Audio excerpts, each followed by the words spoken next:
G'day, and welcome back to another Tesla Autopilot video. I had some problems with the sound recording, which meant that I've got to record this as a video afterwards. But we'll try and live in the moment and try and talk you through what I'm seeing on the screen and sort of how I'm acting, and then also sort of have a chat about some other things going on in the world of Autopilot and FSD. So this was from a recent trip down to a place in Victoria called Hillsville.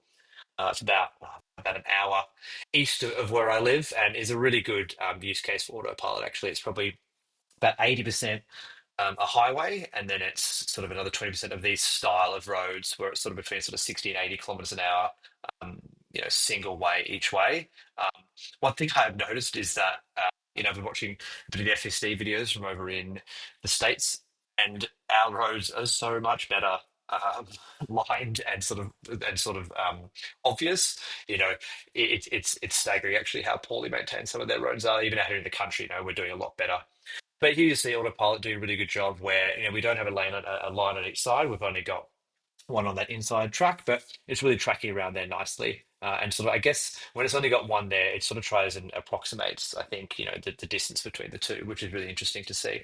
And as you can see, super confident just heading around here at about 60 kilometers an hour, which I think is probably about 50 miles an hour, 45 miles an hour, something like that. And even when it gets a little bit bumpy, the car's perfectly fine. Given I've only got the standard autopilot that comes with the car, I'm going to have to make this turn myself. Hopefully, FSD comes to Australia soon. And one interesting thing that you might have seen there is that the car actually slowed down itself. That happened because when you've got the navigation on, it knows there's a turn coming up, it knows there's a number of meters, and the car will begin to slow down. At first, that does actually begin to, it's a bit jarring. And sometimes you think, you've heard about phantom braking, all those sort of things. You think, oh God, the car's breaking down. But actually, what's happening is it's slowing down because it knows you've got that corner. And I will admit that it has, on occasion, saved me from, maybe, as I was just supervising the car, maybe not looking at the directions, the car started to slow down. I go, oh, hang on, what's happened here? And actually, there's a turn that I've got to make. So it is actually a little bit of a lifesaver, which is interesting to see. As we're just sort of popping up along now, I've just got the car sitting in autopilot, just looking out ahead, not worried about the steering inputs, not worried about the braking or the acceleration inputs, just letting it head along and do its thing and take us along this road. Cars going down the other side, big sort of country forward drive's not a problem. I've never really had an incident where the car has sort of come into some oncoming traffic or done anything like really, really dodgy. It's never done anything that really, really scared me. The only real thing it's done is, a little bit of phantom braking when I first got the car, maybe a year ago. The first couple of months it was pretty bad, but all that seems to have been mostly resolved now, and I haven't had an incident in a long, long time. And then also earlier versions of autopilot, if there were cars that cut across you on a highway, the car would brake, very suddenly, but there have definitely been quite a lot of updates to autopilot in Australia. They haven't really been announced. They haven't really been, it just says, updates in the Tesla app, but there is a lot of change. The car is a lot smoother when cars cut in front. It's a lot smoother. One thing I have noticed on this trip in particular is previously, if you're coming around sort of a tighter bend, the car would maintain, for 60 kilometers an hour, to maintain 60 kilometers an hour around the corner, and that was often too quick for the corner. Here, it will slow down for you and sort of take the corner at a more reasonable speed, which is definitely a better behavior and something that you want to see rather than absolutely caning it around the corner. You can see here that the car is giving me sort of intermittent jabs to sort of go, hey, just move this wheel. Interesting thing is you don't have to just move the wheel. You can move, maybe the volume knob or maybe change the speed a little bit or whatever it might be, and the car will actually, that'll be enough input to let it know that you are monitoring it and you are looking. The car is looking at you and sort of looking to see where your eyes are. It's not, in this instance, I am looking directly ahead. It shouldn't be buzzing me as much as it is. So that is something I think has popped up a little bit more. I think here we're going to see an instance where the car does slow down heading around this corner. We're doing 80, or maybe it's not this corner, might be the next one. But yeah, the car does definitely, modulate its speed a lot better now, which is really great to see.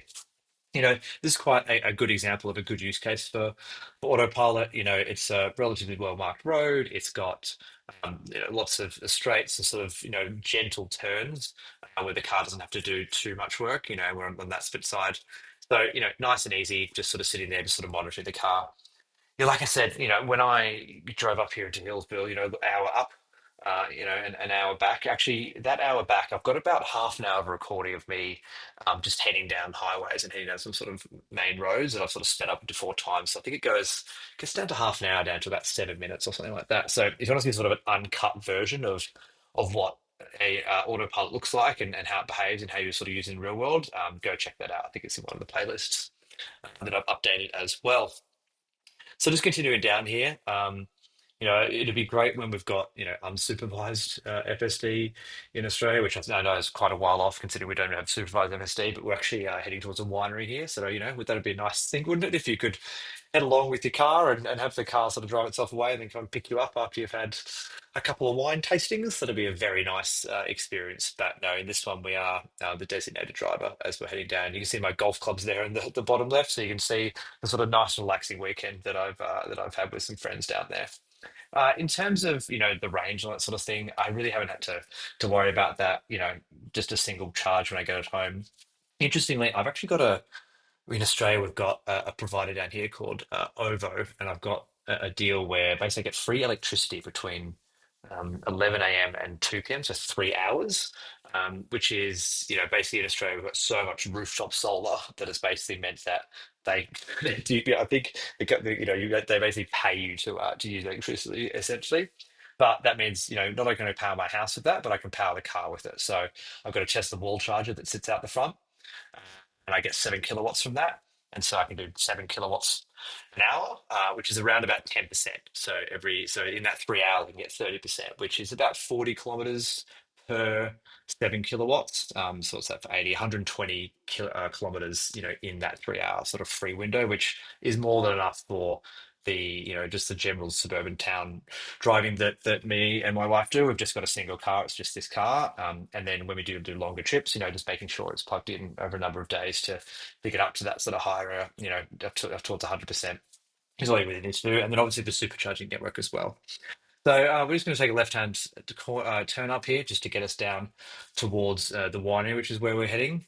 But this is a pretty little simple one, I think, but it does give you a really good idea of just how you sort of practically use FSD when you're in these sort of roads and in this sort of flow state, just sort of heading down, just pop it in, let the car supervise what's happening and just sort of head down and just get to your destination. You really do arrive, not fatigued, you arrive fresh and ready to go.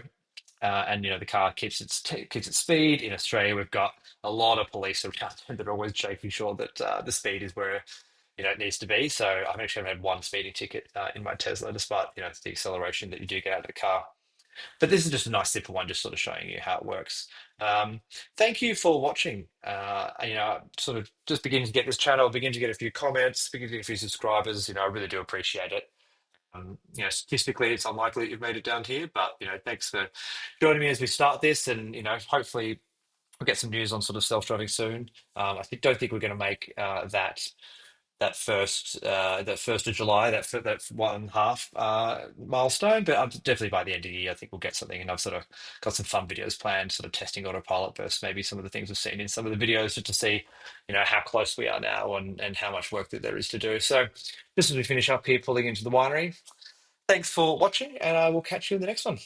Cheers.